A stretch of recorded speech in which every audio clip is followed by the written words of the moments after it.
They'll never forget that. Sergeant James Harlow had 17 minutes of breathable air left inside the Frey Bentos II when he heard German voices outside the hull. Not distant voices. Close. Right outside. Boots scraping on metal. Someone testing the hatch. Inside the tank, the temperature was 47 degrees Celsius, hot enough that touching bare metal burned skin.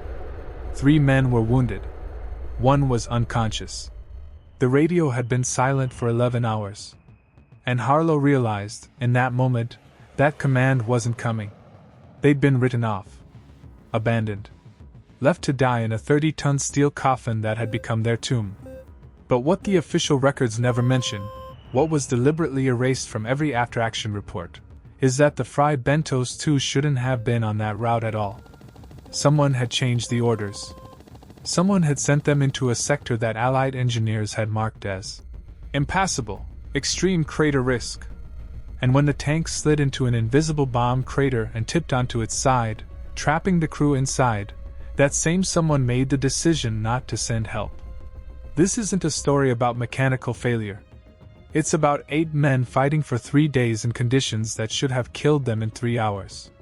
It's about the moment Harlow discovered they were being fired upon by their own side, British artillery that thought the tank had been captured.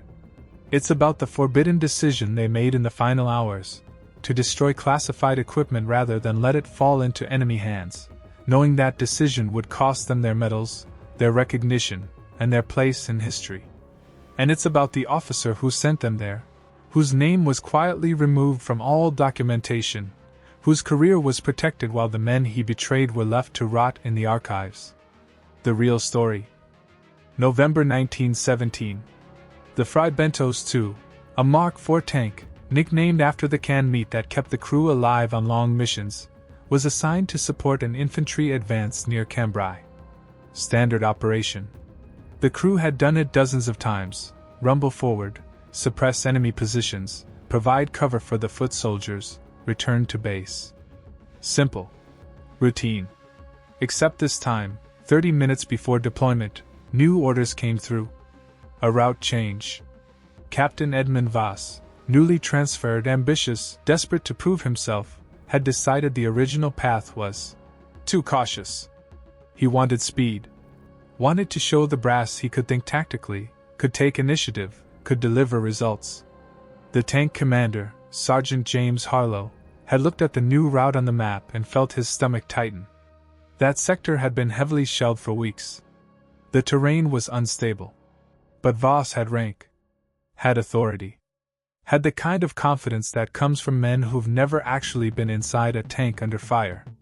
So Harlow had saluted, said, "Yes, sir," and climbed into the Frey Bentos II with his crew: Morrison, driver; Chen, gunner; Patterson and Williams, loaders; Davies, mechanic; and 2 young privates, Ashford and Lynch, who'd been with the crew for less than a month. The tank had moved forward. Heavy. Loud.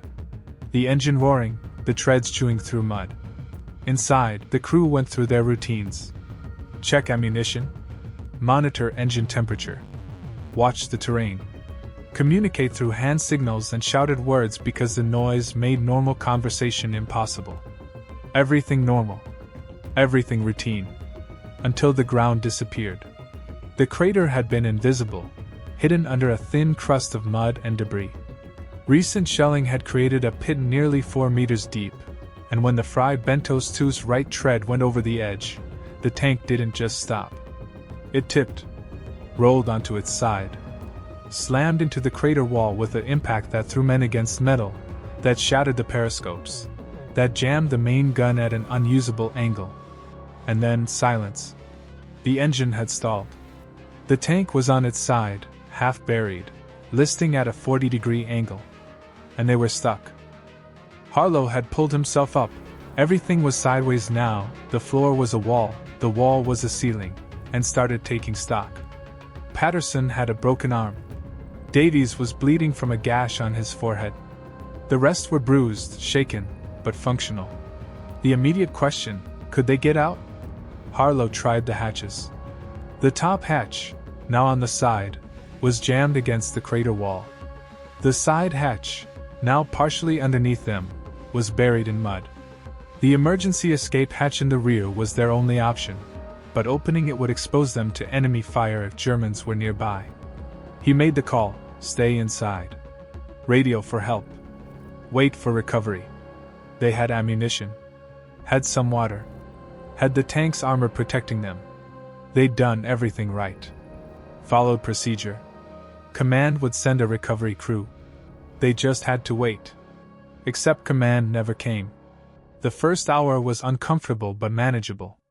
The heat started building immediately. Tanks were ovens even in normal conditions, but on its side, with ventilation compromised, the Frey Bentos too became a furnace. The temperature climbed. 35 degrees Celsius. 40 degrees Celsius. Higher.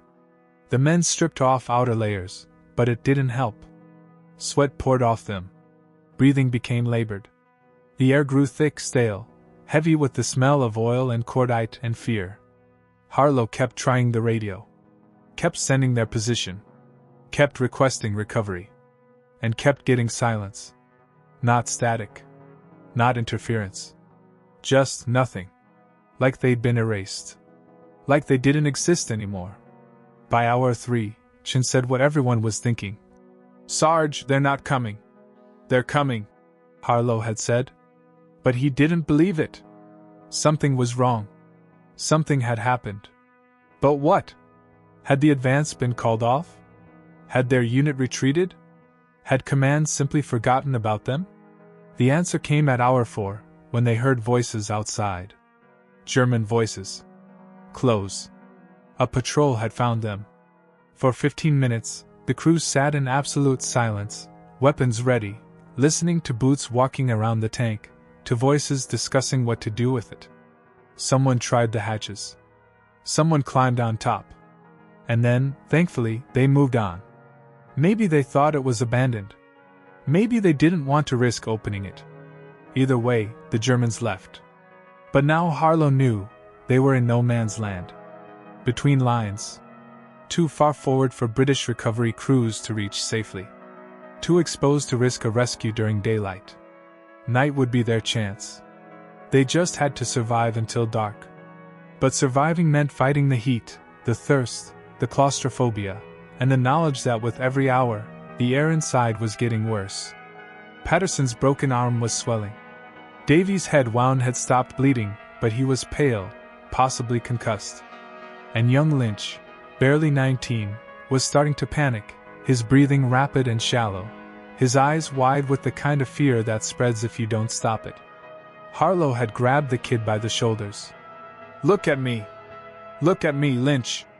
You're going to be fine. We're all going to be fine. But I need you with me. I need you focused. Can you do that? Lynch had nodded, swallowed hard, gotten himself under control. And Harlow had thought, this is what leadership is. Not in the planning rooms. Not in the strategy meetings. But here, in the dark, in the heat, when everything's gone wrong and people are looking at you to tell them it's going to be okay even when you don't know if it will be. By hour 8, they heard the artillery. British artillery. Shelling the sector. Which meant British forces thought this area was enemy-held. Which meant they were firing on their own tank. The first shell landed 50 meters away. The concussion shook the Frey Bentos too, rang the hull like a bell, made everyone's ears scream. The second was closer. The third even closer. And Harlow realized with horror that they were zeroing in. Their own side was about to kill them. We need to signal, Morrison yelled. Light flares! Something! If we signal, the Germans will know we're here. Chin shot back. We're about to get blown apart by our own artillery. The Germans are the least of our problems. Harlow had made the decision. Open the rear hatch. One man out. Signal flares. British pattern. Then back inside immediately. Ashford had volunteered. Young. Fast. Terrified but willing. They'd opened the hatch, just barely, the angle making it difficult, and Ashford had squeezed through, fired 3 red flares in the British signal pattern for friendly forces, hold fire, and scrambled back inside. The whole operation took 20 seconds. 20 seconds of exposure. 20 seconds when any German sniper could have ended it. The artillery had stopped. But the fact that it had happened at all, that their own side had nearly killed them, broke something in the crew's morale. They weren't just stuck. They weren't just forgotten. They were so thoroughly written off that British forces were actively trying to destroy the position they occupied. Night fell. Hour 12. Harlow gathered the crew. "We have two options. Stay here and hope recovery comes tomorrow. Or abandon the tank and try to reach British lines on foot." "How far?" Williams asked. "Best guess? 800 meters. Through no man's land. In the dark. With Germans everywhere." Davies shook his head. "That's suicide." "Staying might be suicide too," Morrison said quietly. "We're out of water. Patterson needs medical attention. And if the Germans come back in force, we can't defend this position." They'd argued. Debated. But in the end, Harlow had made the call. They stay. One more night. Give recovery one more chance. But they prepare. If morning comes and there's still no help, they go on foot. The second night was worse than the first. The temperature dropped outside, but inside the tank it stayed hot, the metal radiating stored heat. Patterson was feverish. Davies kept drifting in and out of consciousness. And the air, God, the air was so thick now, so hard to breathe, like trying to inhale syrup. Every breath was work. Every hour was a battle. Hour 18 brought another German patrol. Larger this time. Voices arguing. Someone wanted to force the hatches. Someone else said it wasn't worth it. They stayed outside the tank for over an hour, and the crew sat in silence, weapons ready, knowing that if those hatches opened, this would end in close quarters fighting in a confined space where nobody would survive. But again, the Germans left. And again, the crew was alone. Hour 24. A full day. Harlow tried the radio one more time. And this time, miracle, someone answered. Faint. Crackling. But a voice. "Bentos, repeat, position. Frey Bentos 2. Grid reference 247 to 518. We are immobilized, crew intact, requesting immediate recovery. Copy, unable, daylight, attempting, tonight." The signal died. But it was something. Someone knew they were alive. Someone was trying. They just had to hold on. But hour 27 brought the thing that would haunt Harlow for the rest of his life. Chen, monitoring through the damaged periscope, had seen movement. British troops. Advancing through the sector. Close enough to see. Close enough to signal. Chen had pounded on the hull, tried to make noise, tried to get their attention. And for a moment, just a moment, it looked like it worked. An officer had looked their direction. Had pointed. Had said something to his men. And then they'd moved on. Deliberately. Turned away and kept moving. Left them there. "They saw us," Chen had whispered. "They fucking saw us and they left." That's when Harlow understood. This wasn't neglect. This wasn't confusion. Someone had made a decision. Someone had decided the Frey Bentos 2 wasn't worth recovering. That 8 men weren't worth the risk. That whatever operation was happening in this sector mattered more than their lives. The rage had come then. Hot. Clarifying. Harlow had looked at his crew, exhausted, dehydrated, wounded, betrayed, and made his own decision. "Listen up. We're leaving tonight. On foot.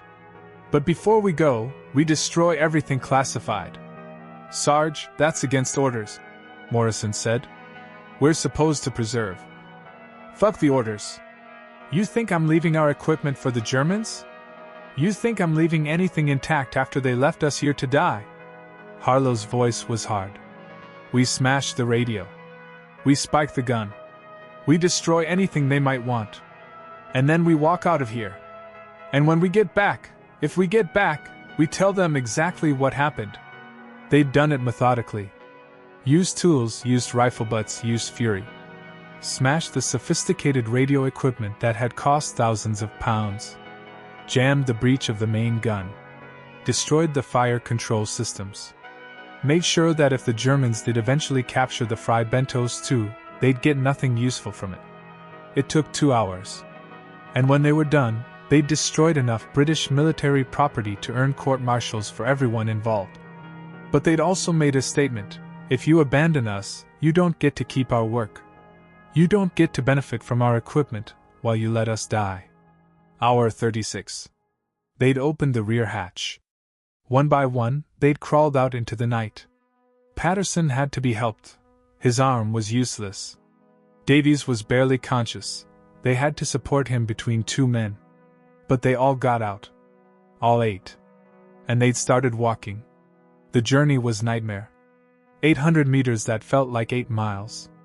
Crawling through mud. Hiding when flares went up. Freezing when they heard voices. Patterson fell twice, biting down on cloth to keep from screaming. Davies vomited, stayed on his feet through sheer will. And every meter, Harlow expected bullets, expected to die in the darkness, expected this to be the end. But they made it. Stumbled into British trenches at dawn. Collapsed. Were immediately surrounded by shock soldiers who couldn't believe what they were seeing. 8 men, filthy, wounded, barely alive, emerging from no man's land like ghosts. The debriefing came fast. An officer, not Voss, someone higher, questioning them. What happened? Why did they destroy the equipment? Why didn't they wait for recovery? Harlow had told the truth. All of it. The route change. The crater. The abandonment. The artillery firing on them. The infantry unit that saw them and walked away. The decision to destroy classified equipment rather than let it fall into enemy hands. The officer had listened. Made notes.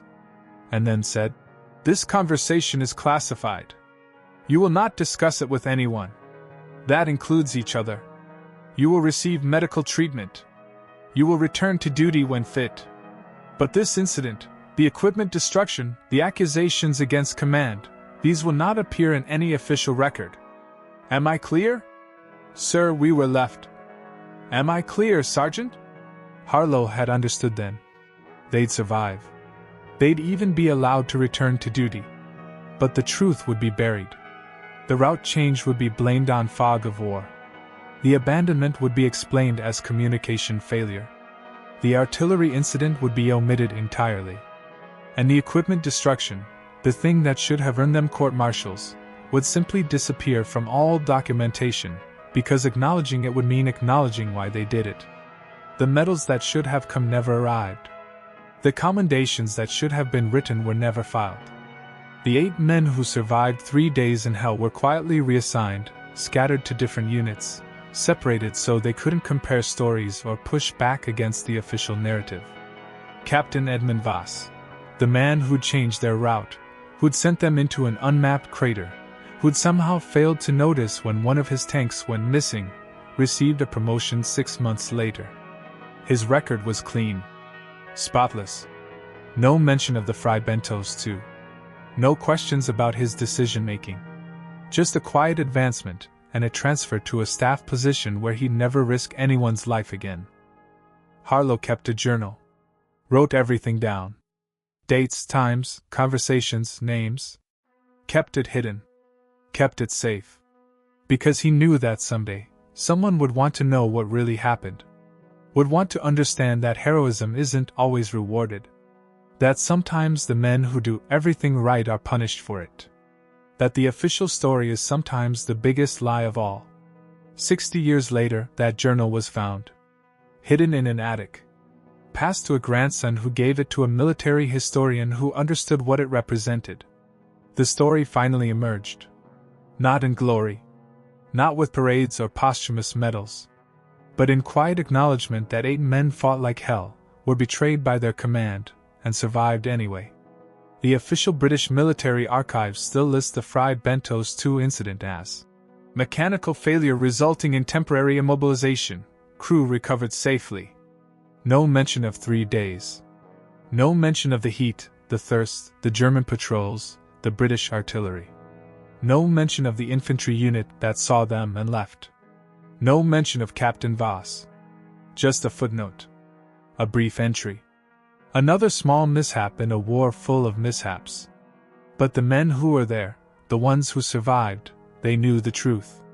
And in the end, that had to be enough. Because sometimes truth doesn't win. Sometimes truth just survives. Buried in journals and memories and quiet conversations between old soldiers who understand that the stories nobody wants to hear are often the ones that matter most. This is one of those stories. Not glorious. Not triumphant. Just true. And truth, even when it's ugly, even when it's uncomfortable, even when it's deliberately suppressed, deserves to be told. Because the 8 men of the Frey Bentos too didn't just fight the enemy. They fought their own command's indifference. They fought the heat and the thirst and the suffocating darkness. They fought the knowledge that they'd been abandoned, written off, left to die. And they won. Not because anyone helped them, but because they refused to quit. Because when everything collapsed, they did what soldiers do, they took care of each other. They made the hard calls. They survived. And that, more than any medal or commendation or official recognition, is what matters. That's the story that deserves to be remembered. Not the sanitized version. Not the comfortable lie. But the truth, raw, brutal, and undeniable. The truth that sometimes courage means fighting your own side. That sometimes honor means breaking the rules. That sometimes survival means being forgotten by everyone except the men who were there with you, in the dark, in the heat, in the moment when everything depended on refusing to give up. That's the legacy of the Frey Bentos too. Not a footnote in military history, but a testament to what happens when ordinary men are pushed beyond every reasonable limit and somehow find a way to keep going. When the system fails them and they succeed anyway. When they're betrayed and they survive anyway. When they're abandoned and they refuse to die.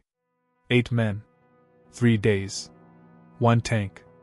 And a truth that took 60 years to emerge but can never be buried again.